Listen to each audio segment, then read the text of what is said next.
para mabigyan solusyon itong problema ito na mga magulang mag-aaral, I have to do something to put a stop to these problems once and for all. Can you guys promise me na mainto na to para ako po ay maging supporter ng inyong budget at hindi ko po kontrahin. Humingi kayo ng 1 trillion pesos for all I care. Kailangan ko lang po ng mga kasagutan sa ilang katanungan ng mga magulang na mag-aaral. I don't have anything against. In fact, confidential fund na marami nagka-question, I don't give a heck about that. Walang pakialam dyan. Ang pakialam ko talaga, yung hinain ng mga magulang. Yun na po talaga. So, paki-answer lang po. We take note of your advice. You don't answer. You don't sign department orders. We take note of your comments, Your Honor. Thank you. But, Your Honor, they must answer these questions because itong question ko po, galing po to sa mga magulang mag-aaral. Kasi po, I told them na hayaan nyo pagdating doon sa hearing, sa budget, i-raise ko to. Kung hindi nyo ako pagsasalitain dito, then... At pinagsasalita naman po kayo. Hindi kasi sinasabi, wag daw sagutin. Yung paghingi sa kanilang contribution ay pangingikil. Sir, So pag lumaki po itong mga estudyante, makikita nila na okay lang pala yung mangingikil kasi si teacher nangingikil sa amin. So paglaki nila, there's the possibility na baka mangingikil sila. okay. Madam Chair, Your Honor, number 1, you asked the question on how you can help. Paano kayo makatulong na senator na kayo ngayon? Pwede po kayong gumawa ng batas na ipagbawal po ang voluntary contribution sa mga PTAs. Una, wala pong kapangyarihan na para ipatigil yan. Pero however, meron pong kapangyarihan ng DepEd na para ipatigil po yung tinatawag na voluntary contribution sa PTA. Meron na kami memo dyan na bawal ang pag-uusapan ng project. Umayos-ayos kayo, ang pag-uusapan nyo lang academic performance ng estudyante. Sobrang nakakagulat na balita. Grabe, Senator Raffy Tulfo pinakita kung paano ang ginagawang milagro ni Vice President Sara Duterte sa confidential fund. Ayon sa nakalap nating impormasyon, nagkagirian noon sa budget hearing si Idol Raffy Tulfo at Vice President VP Sara. Patungkol sa ginagawang paniningil ng Department of Education sa estudyante ng pera, ginagawang corruption lang ang PTA. Pinakita pa kung paano ang ginagawang milagro ni Vice President Sara Duterte sa confidential fund. Tara panoorin natin. I would like to put on record my manifestation of support for the budget of DepEd as a courtesy to our Vice President, Sara Duterte. However, I have some few questions and suggestions na kailangan ko pong erase kasi if I don't do that, I'll be remiss of my duty as a senator na nilapitan na maraming mga magulang na mag-aaral sa public elementary and high school para ilabas yung kanilang mga hinaing na karamihan sa mga magulang na ito ay mga may hirap. Tricycle driver, jeepney driver, kasambahay, security guard, vendor, factory worker, pahinante, etc. At karamihan sa kanilang mga hinaing ay pare-pareho lang ang sinasabi. Malaki po ang budget ng DepEd pagdating sa MOOE, 48 billion pesos a year.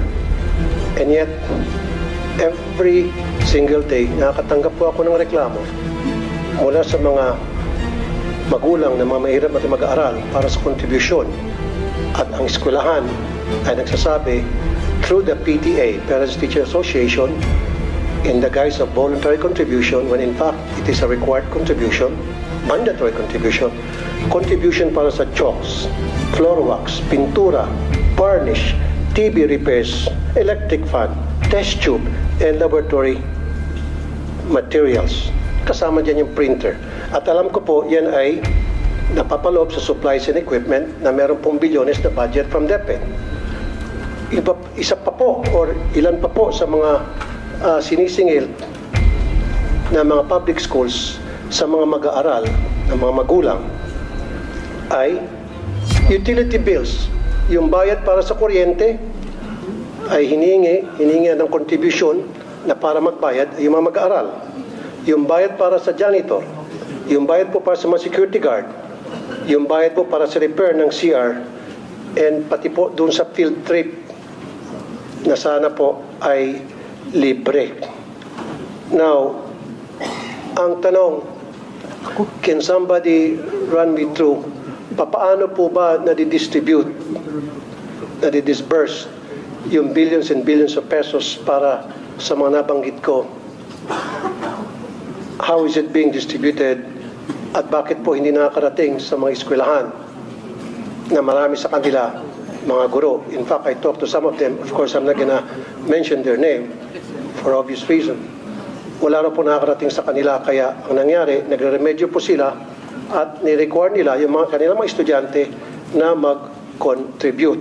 Paano po naging required to? Kasi what they do is they call a PTA meeting. Ito po yung doorway, Parents Teachers Association.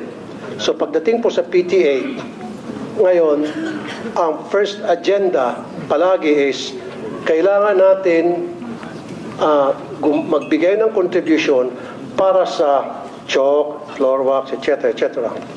Kailangan natin magawa agad ito. So ang nangyayari, yung mga magulang ng mga estudyante na walang-wala, napipilitan, peer pressure ang tawag po niyan, sapagkat ilan doon sa mga magulang na mag-aaral na can afford, tumataas ng kamay. Yung mga hindi po nagbo-volunteer, hindi tumataas ng kamay, na binabagsak. Yung mahilig mag-contribute, mataas ang grado at honor students pa. Kaya ilan sa mga magulang na ito, napipilitan dumiskarte para lamang makapagbigay ng tinatawag na contribution daw. Sino pong gusto sumagot? Madam Chair, Your Honor, Yusek Escobedo of Field Operations will answer the question. Madam Chair, good afternoon. Unang-una po, yung merong existing policy ang Department of Education as regards to the no collection policy, because tama po ang nabanggit ni Senator Tulfo that we have the MOOE, school MOOE, at kabilang na dito yung ano ang mga needs ng mga teachers, including repairs and payment for electricity. And we also recognize that merong mga PTAs na nag-i-impose na mga contributions because they're saying that they are a private organization, and meron na po kaming mga ongoing investigations. Isa na po dito sa Region 3 where the teacher involved has resigned. And Sir, the case... excuse me, let me cut you off. Hindi lang po sa Region 3, sa lahat po ng lugar sa Pilipinas, when I posted sa Facebook page ko yung reklamo ng ilang mga magulang na pumunta po sa radio program ko Wanted sa radyo, binaha po ako ng mga comments from parents all over the country stating that pati sila sa kanilang eskwelahan, yes, meron daw po talagang tinatawag na voluntary contribution from na inimpose po ng PTA. Ang nangyari po kasi sana, ang request ko, pagsabihan niyo po, pag meron pong PTA meeting, dapat wala na akong pag-uusapan na tungkol sa contributions. Dapat ang pag-uusapan lang po sa lahat ng PTA meeting, i-require nyo po, ay tungkol lang po sa academic performance ng mga estudyante o yung mga problema at hinaing ng mga estudyante, period. Kasi ang nangyari, tuwing PTA meeting, 101% ang unang agenda sa meeting na yan, and I have proof from parents and even teachers na ang first agenda tuwing magkakaroon ng PTA ay project. Ano ang pwede natin magawang project sa eskwelahan? Repair para sa CR, varnish para sa silya na nasisira na, bili tayo ng chalk, bili tayo ng floor wax, bili tayo ng ganito, ganon. Ang mga estudyante na walang pang contribute, kuminsan pinapahiya pa, nilalagay pa po sa group chat. Ito, nag-contribute na si Juan, si Mario, si Pedro. However, si Rolando hindi pa nag-contribute, si Petra hindi pa nag-contribute. So napapaya yung mga hindi pa napapag-contribute na nape-pressure po. In some cases, itong mga magulang, baka natututo pa magnakaw para hindi lang mapaya yung kanilang mga anak. And meron po akong proof tungkol dyan. And in fairness po sa inyo, this has been going on for many years. Even as far back as yung administration pa po, I can remember Brother Armin Luistro. In fact, nag-away pa kami on air niya sa Wanted sa radyo because ayaw niya maniwala hanggang sa pinadalahan ko siya ng mga reklamo and nakita niya po na talagang valid, and then nag-issue po siya ng memo na stop na yung contribution, voluntary contribution. After a few months, nagsibalikan din po hanggang ngayon. So is there a way na talagang once and for all, since senador na po ako, because I promise na once ako'y maging senador, I'll put a stop of this nonsense. Nung ako po'y wanted sa radyo na broadcaster, of course, wala po akong magawa. All I can do is call the authorities and tell them, hey, we have complaints pertaining to this and that. Now that I'm senator and they elected and voted me para mabigyan solusyon itong problema ito na mga magulang mag-aral, I have to do something to put a stop to these problems once and for all. Can you guys promise me na mainto na to para ako po'y maging supporter ng inyong budget at hindi ko po kontrahin. Humingi kayo ng 1 trillion pesos for all I care. Kasi alam ko kailangan po ang maayos na budget para sa DepEd. And I firmly believe na kailangan talaga ng DepEd ng pinakamalaking budget among all other agencies because we need to give quality educations to our poor na mga kababayan. Because I believe in who he was less in life should have more in law. So dapat sa ating batas, bigyan po ng magandang edukasyon, bigyan po ng magandang serbisyo ang mga mayroon nating kababayan. Dito lang po sana sila makakabawi. And I agree, dapat pabawiin natin sila sa pamamagitan ng pagbigay ng quality education. Pero how can we give these students quality of education kung kulang-kulang?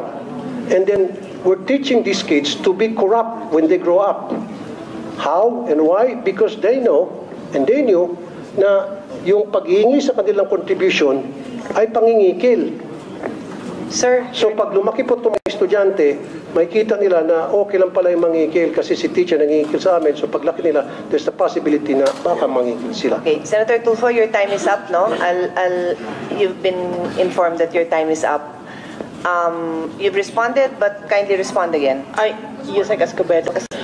Madam Chair, Your Honor, number one, you asked the question on how you can help. Paano kayo makatulong na senator na kayo ngayon? Pwede po kayong gumawa ng batas na ipagbawal po ang voluntary contribution sa mga PTAs. And then, pwede po nating i-implement yan.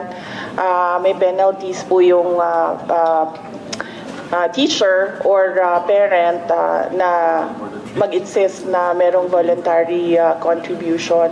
Ang mga PTA po, just like all the other associations, are guided by the majority. Kung ano po yung nadedesisyonan ng majority doon sa kanilang association, yun po yung nasusunod.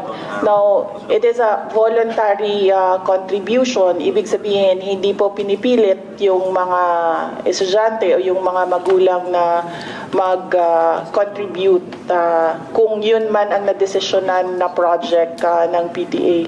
Marami po tayong mga stakeholders na iba-iba po yung projects nila sa ating mga paaralan. Hindi lang po mga PTA, but we have NGOs, we have private sector donors who partner with our public schools sa mga specific na projects nila in certain schools. Ganito po din yung ating mga PTA. Pinag-iisipan po ng teachers and ng parents kung paano sila makatulong sa eskwelahan para sa pag-aaral ng mga bata. But then again, as I said, these are voluntary contributions. Pwede po nating ipagbawal. Gagawa po tayo ng batas para po merong penalty. Madam Chair, pwedeng konti na lamang.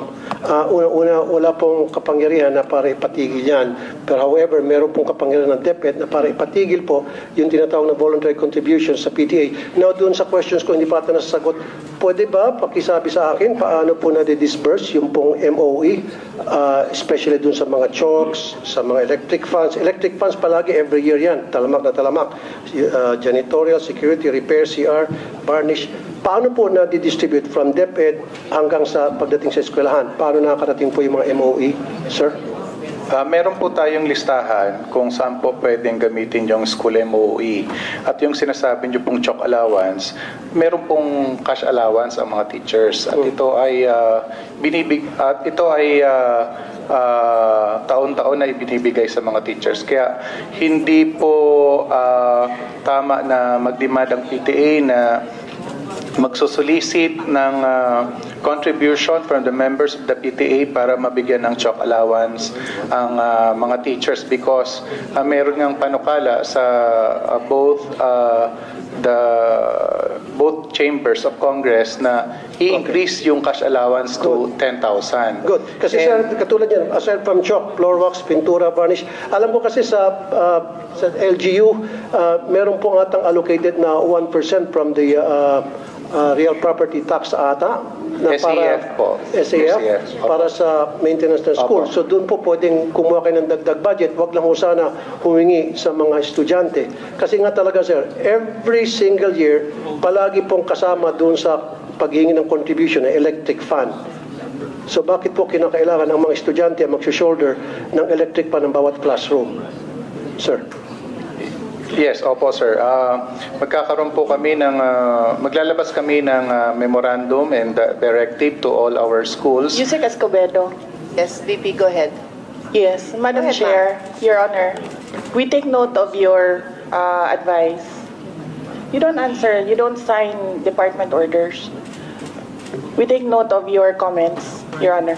Thank you, but Your Honor, they must answer these questions because itong question ko po, galing po to sa mga magulang na mag-aaral. Kasi po, I told them na hayaan nyo pagdating doon sa hearing, sa budget, i-raise ko to. Kung Yes. hindi nyo ako pagsasalitain dito, then, Pinagsasalita naman po kayo. hindi kasi sinasabi, wag daw sagutin. Hindi, the VP would like to be the one to answer the Okay, question. thank you. That's my understanding. No, I'm just Thank you, moderating Madam. for everybody. Like I said, The VP wanted to answer instead of her USEC. Like I said, supporter po ako.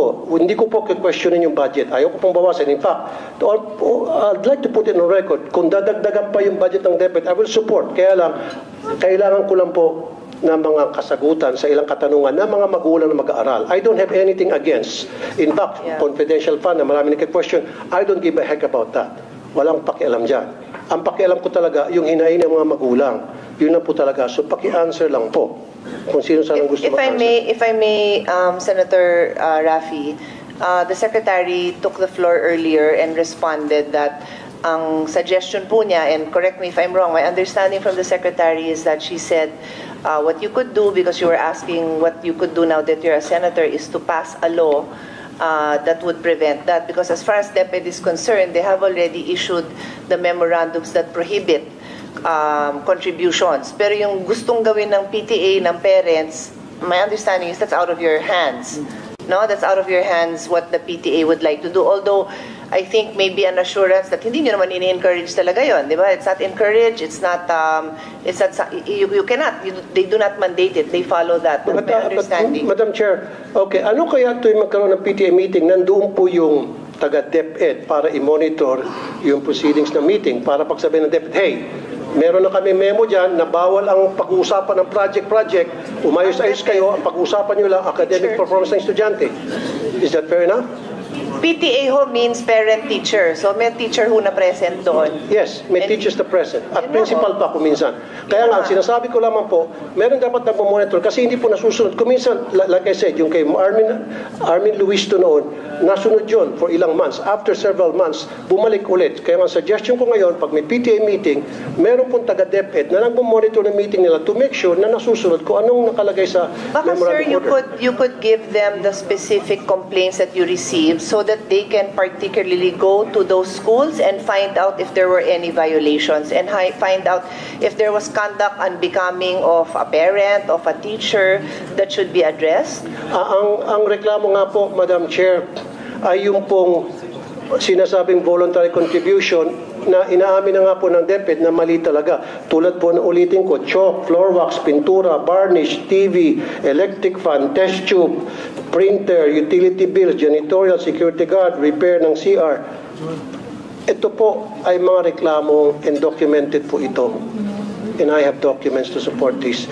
And in fact, some of the teachers also told me na talaga nangyari po yan, Mr. Senator, wala kami magawa kasi hindi po nakakarating sa amin yung budget.